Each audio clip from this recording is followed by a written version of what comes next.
Assalamualaikum warahmatullahi wabarakatuh. Selamat pagi semua. Bagaimana kabar kalian hari ini? Alhamdulillah pada semangat semuanya ya. Oh iya, tadi sudah berdoa belum? Nah, kalau belum, marilah kita berdoa semoga kita diberi kelancaran. Oh iya, ketua silakan pimpin doanya.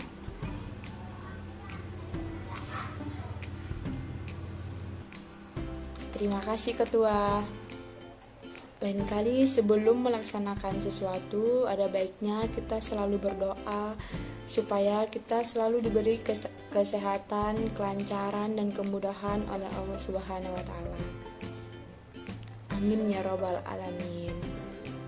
Nah, sebelum kita masuk ke materi hari ini, coba periksa di sekeliling kalian apakah sudah bersih.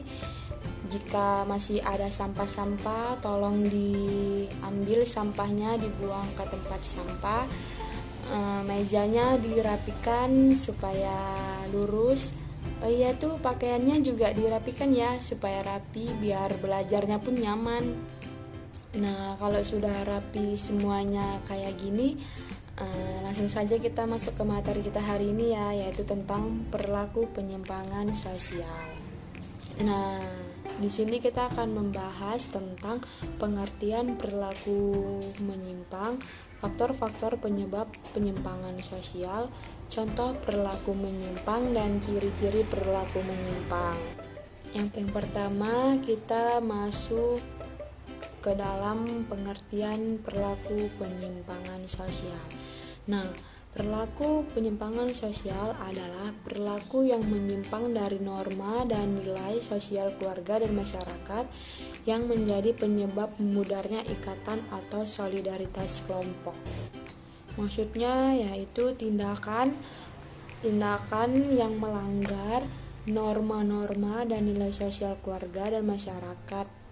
Selanjutnya kita membahas tentang faktor-faktor perilaku menyimpang. Nah, faktor-faktor perilaku menyimpang ini dipengaruhi oleh beberapa faktor, yaitu faktor media massa, faktor lingkungan, dan faktor sekolah. Nah, kita bahas satu-satu. Yang pertama yaitu faktor media massa. Seseorang akan lebih mudah terpengaruh jika tidak pintar mengelola informasi yang diterima, sehingga ketika mendapatkan informasi baik atau buruk akan merubah pemikiran seseorang. Nah, jadi sebagai seorang manusia, kita harus pandai-pandai memilih mana informasi yang baik dan mana informasi yang buruk supaya tidak terjerumus ke jalan yang salah. Selanjutnya yaitu faktor lingkungan. Secara tidak sadar, seseorang akan menjadi kebiasaan apa yang dilakukan oleh tetangga atau teman sekitar, sehingga lebih baik memilih teman atau lingkungan yang positif. Nah, maksudnya yaitu sebagai seorang manusia, kita harus pandai memilih lingkungan yang positif agar tidak terjerumus kepada lingkungan yang negatif.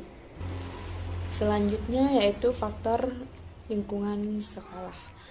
Kita harus berhati-hati dalam memilih sekolah yang positif karena dapat mempengaruhi kepribadian seseorang.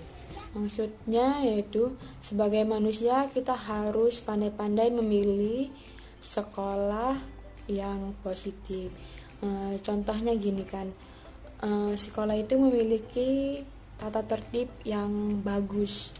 Karena dari tata tertib tersebut kita bisa menciptakan kedisiplinan kepada diri kita sendiri. Nah, selanjutnya kita membahas tentang contoh perilaku menyimpang. Nah, contoh perilaku menyimpang ada beberapa, yaitu yang pertama yaitu tentang anak di bawah umur yang merokok dan minum minuman keras. Nah, contoh penyimpangan ini terjadi karena adanya pengaruh buruk dari lingkungan sekitar. Yang kedua, perjudian. Perjudian terjadi karena adanya pengaruh buruk dari teman-teman sebaya yang mengajaknya. Yang ketiga, pergaulan bebas. Yang keempat, membuang sampah sembarangan. Yang kelima, berkata kasar serta tidak sopan terhadap orang lain.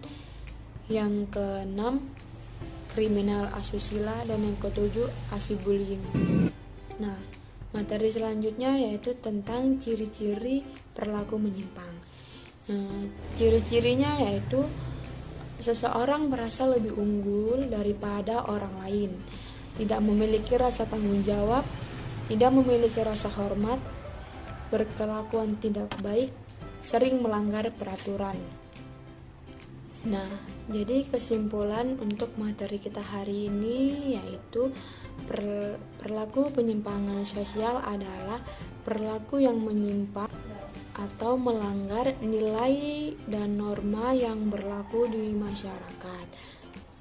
Contohnya yaitu tindakan-tindakan kriminal. Faktor-faktor yang mempengaruhinya yaitu faktor media massa, faktor lingkungan, dan faktor sekolah. Apakah kalian semua sudah paham tentang materi kita hari ini? Jika kurang paham, Ibu persilakan kalian untuk bertanya. Jadi tidak ada yang bertanya ini. Berarti kalian sudah paham ya tentang materi kita hari ini. Nah, jika kalian sudah paham, Ibu akan memberikan tugas tentang materi kita hari ini, yaitu tugasnya carilah contoh penyimpangan sosial yang berada di sekitaran kalian. Sudah paham kan dengan tugasnya? Jangan lupa untuk pertemuan selanjutnya kita membahas tugasnya. Nah, jadi sampai di sini materi kita hari ini tentang perilaku penyimpangan sosial. Jangan lupa dibaca-baca materi hari ini karena minggu depan atau pertemuan selanjutnya Ibu akan menanyakan tentang materi kita hari ini. Baiklah, karena waktu sudah habis, Ibu akhiri pertemuan kita hari ini. Ibu sudahi dengan wabillahi taufiq walhidayah. Assalamualaikum warahmatullahi wabarakatuh. Sampai jumpa minggu depan. Selamat pagi semuanya.